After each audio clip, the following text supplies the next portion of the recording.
ओम नमः पार्वती पते। आज हम आपको शिव महापुराण शंखचूड़ उत्पत्ति की कथा सुनाते हैं।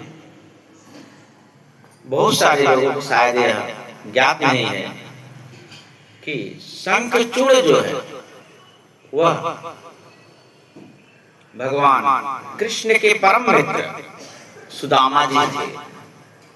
अब इसकी कथा आप सुनिए कि शंखचूड़ नामक जो दैत्य कुल में उत्पन्न हुए वह कश्यप की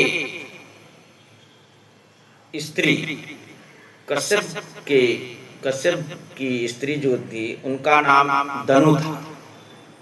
दनु के बहुत सारे पुत्र हुए।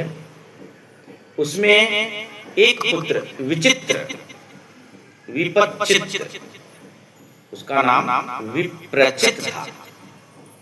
वह विप्रचित का एक पुत्र बड़ा बलशाली और पराक्रमी था जिसका नाम दम्भ था। वह बड़ा ही धार्मिक और भगवान विष्णु का परम भक्त जितेंद्रिय था। देखिए, ऐसा नहीं है कि दानव कुल में सब जो है अनाचारी दुराचारी ही हुए।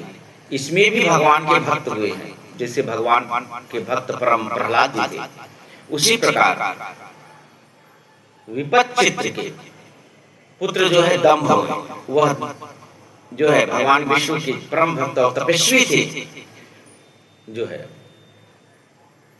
एक बार वह शुक्राचार्य के पास में जाते हैं और उनसे दीक्षा लेकर के जो है कृष्ण मंत्र ग्रहण करके पुष्कर में जाते हैं। पुष्कर में जाकर के अत्यंत घोर तपस्या करते हैं। तपस्या का प्रायोजन है क्योंकि उनके पास कोई भी पुत्र नहीं था। पुत्र प्राप्ति के लिए उन्होंने तपस्या किया। गुरु की आज्ञा मान करके घनघोर तपस्या से प्रसन्न होकर के भगवान विष्णु स्वयं वरदान देने के लिए आते हैं और दम्भ जो है भगवान विष्णु से वरदान स्वरूप जो है एक त्रिलोक विजयी पुत्र की कामना करता है कि जो देवताओं और दानव सब में सबसे जो है विजयी हो, उसे कोई पराजित न कर पाए। भगवान नारायण ने उन्हें उसे तथास्तु कह करके आशीर्वाद दे देते हैं। कुछ समय के पश्चात उसकी स्त्री जो है गर्भवती होती है और एक पुत्र को उत्पन्न करती है जिसका नाम जो है शंखचूड़ रखते हैं। कहते हैं कि शंखचूड़ जो है राधा के श्राप के कारण, राधा जी ने श्राप दिया था किसको? कृष्ण के परम मित्र सुदामा जी को। सुदामा जी श्रापवश जो है, श्राप के कारण जो है दूसरे जन्म में शंखचूड़ नामक राक्षस होते हैं। अच्छा, राक्षस होने के साथ साथ ही यह भगवान के भक्त भी है, ऐसी बात नहीं है।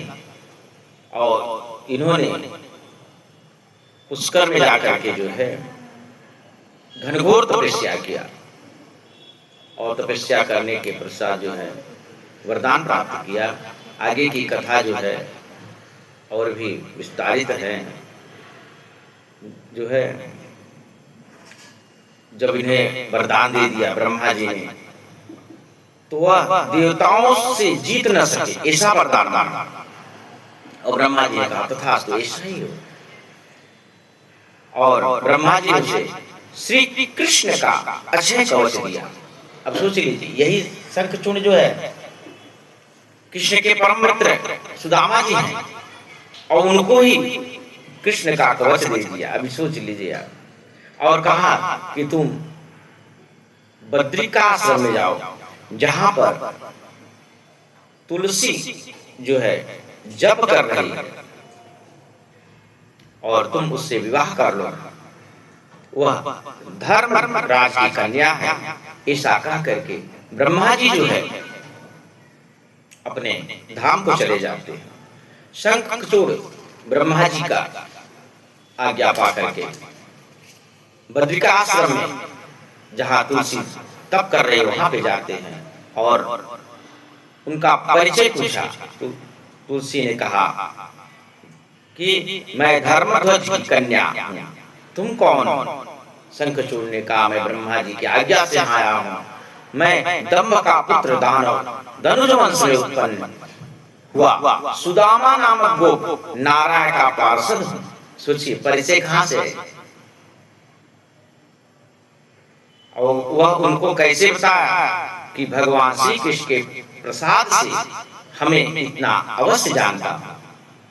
ईशा कहकर शंखचूड़ जो है मौन हो जाता है। उसी समय ब्रह्मा जी आते हैं और शंखचूड़ से कहा कि गंधर्व देश से तुम विवाह कर लो, पानी ग्रहण करो। फिर तुलसी ने कहा, हे देव, असुर दानव सबका मर्दन करने वाला है, असुर जो है सबका मर्दन करने वाला है, इसके साथ में कैसे विवाह करो? लोगों ब्रह्मा जी के बहुत समझाने के पश्चात जो है ब्रह्मा जी आशीर्वाद देते हैं कि तुम भगवान शंखचूड़ के साथ में रह करके कुछ दिन जो है विहार करो, अंतोगत्वा जो है भगवान नारायण के चतुर्भुज में विलीन हो जाओगे। आशीर्वाद देते हैं, चतुर्भुज तुम्हें प्राप्त होगा। और ब्रह्मा जी अपने लोक को चले गए। दानव ने गंधर्व से विवाह करा और अपने पिता के स्थान को प्राप्त करके अनेक सुंदर स्थानों पर जाकर के तुलसी के साथ जो है रमण करने लगे। इस प्रकार जो है शंखचूड़ का विवाह तुलसी के साथ हो जाता है। विवाह के उपरांत जो है शंखचूड़ जब घर आते हैं और वरदान से प्राप्त होकर दानव जो है उनसे बड़े प्रसन्न होते हैं। गुरुकुल में जो है दानव के गुरु शुक्राचार्य जो है उसका अभिषेक करते हैं और दैत्यों के राजा घोषित कर देते हैं। जब शंखचूड़ राजा बन जाता है तो देवता लोग जो है समझ जाते हैं कि अब तो कुछ और अनर्थ होने वाला है। असुरों की सेना लेकर के शंखचूड़ जो है देवताओं पर आक्रमण कर देता है। युद्ध करने के लिए सुन करके इंद्र जो है आते हैं। बड़ा संग्राम, बड़ी भारी संग्राम होता है। बलि देवताओं के असुर पराजित तो भाग चलते हैं। देवता जो है असुरों से पराजित होकर भाग जाते हैं। दैत्यों के पलायन में दैत्यराज क्रुद्ध होकर देवताओं से विकट संग्राम करते हैं। बड़े वेग के साथ जो है देव सेना जब भाग चली गुफाओं कंदरों में जा चुकी, प्रतापी दंभपुत्र शंखचूड़ ने सभी लोगों को जीत करके अधिकार कर लिया। शंखचूड़ गोलोकवासी कृष्ण का बड़ा मित्र और उनकी भक्ति में रत साधु था। पूर्व जन्म के शाप से दानव योनि को प्राप्त हुआ, परंतु उसकी बुद्धि दानव की सी नहीं थी। इधर उधर हरण से राज्य हरण से पराजित देवता ऋषियों के साथ लेकर ब्रह्मा जी की सभा में गए। ब्रह्मा जी ने सब वृत्तांत कहा। ब्रह्मा जी ने उसके साथ विष्णु के पास में गए। वहां उन्होंने मिलकर विष्णु को प्रणाम करके स्तुति किया और अपना दुख व्यक्त किए। भगवान विष्णु ने हंसकर विधाता से कहा कि मैं शंखचूड़ के सब वृत्तांत को जानता हूँ। वह पूर्व काल में ही मेरा परम भक्त तेजस्वी है, परंतु आप लोग व्याकुल न होइए। इस संबंध में शिव जी से परामर्श करूंगा। देवताओं से ब्रह्मा जी यह कहकर विष्णु के साथ शिव के लोक को चले गए। वहां जाकर भक्तवत्सल से शंकर जी की आराधना की। भगवान शिव जो है प्रसन्न होते हैं और प्रसन्न होकर देवताओं से जो है शंखचूड़ के वध की जो है विचार विमर्श करते हैं और कहते हैं कि हे प्रभु, शंखचूड़ के अत्याचार से जो है देवता व्याकुल हो गए हैं। आप दीननाथ हैं, त्रिलोक के स्वामी हैं, शरणागत के पालन करने वाले हैं। आप प्रसन्न होइए और मेरा उद्धार करिए।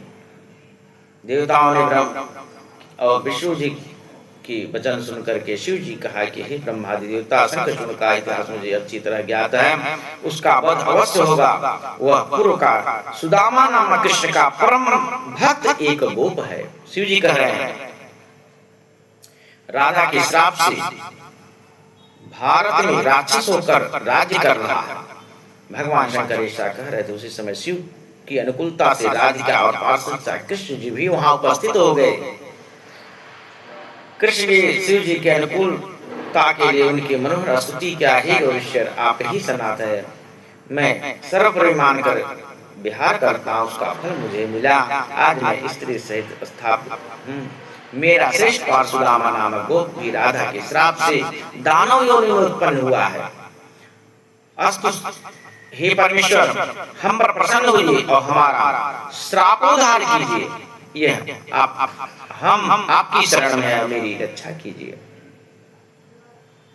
शरणागत शंकर जी प्रसन्न होकर संतोष देते कहा, गोपीश्वर, गोपियों के नाथ कृष्ण भय को त्याग कर सुखी हुई विराह वराह कल्प में तरुणी राधा के साथ भोग कर फिर तुम अपने धाम को प्राप्त होगे। सुदामा गोप दानव योनि को प्राप्त हो। इस समय सारे जगत को दुखी देख रहा हूँ। इस समय उनका नाम शंखचूड़ है, मैं उनके क्रोध को अवश्य दूर करूंगा। श्री कृष्ण ऐसा कहकर शिव जी ने ब्रह्मा और विष्णु से कहा कि तुम देवताओं भी शीघ्र जाकर के देवताओं को समझा दो, मुझ में तथा इनमें कुछ अंतर नहीं है, हम दोनों में कुछ जो कोई भेद नहीं है। फिर राधा से श्री कृष्ण जी विष्णु ब्रह्मा भयभीत जी थे, आनंदित हो गए। सभी ने अपने अपने स्थान को लौटाया। अब यह कथा में जो है यहीं पे विराम दे रहा हूँ, और भी यह कथा जो है विस्तार से हम दूसरे प्रसंग में आपको सुनाएंगे। शंखचूड़ की वध की कथा आती है, लेकिन जहाँ तक यह ध्यान देने वाली बात है कि कथाओं में यह सबको यह नहीं मालूम है कि शंखचूड़ नामक जो दैत्य है वह भगवान कृष्ण के परम मित्र सुदामा जी ही हैं। राधिका के श्राप से उन्होंने राक्षस योनि में शंखचूड़ नाम से आए, प्रसिद्ध हुए और तुलसी के साथ उन्होंने विवाह किया था। भगवान शिव जो है ने शंखचूड़ का लास्ट में अंतोगत वध करते हैं। भगवान श्री कृष्ण, भगवान वासुदेव और भगवान शिव के परम पवित्र कथा जो है हम आपको श्रवण कराएं। सोशल मीडिया के माध्यम से, चैनल के माध्यम से इस कथा को हम जो है अब तक पहुंचाए हैं। और भी ऐसी कथाओं को सुनने के लिए हमारे चैनल को सब्सक्राइब करिए, लाइक करिए। हर हर महादेव शंभो। ओम नमः पार्वती पते। हर हर महादेव। नमः शंभवाय, नमः शंभवाय, नमो नमः। ओम नमः शिवाय।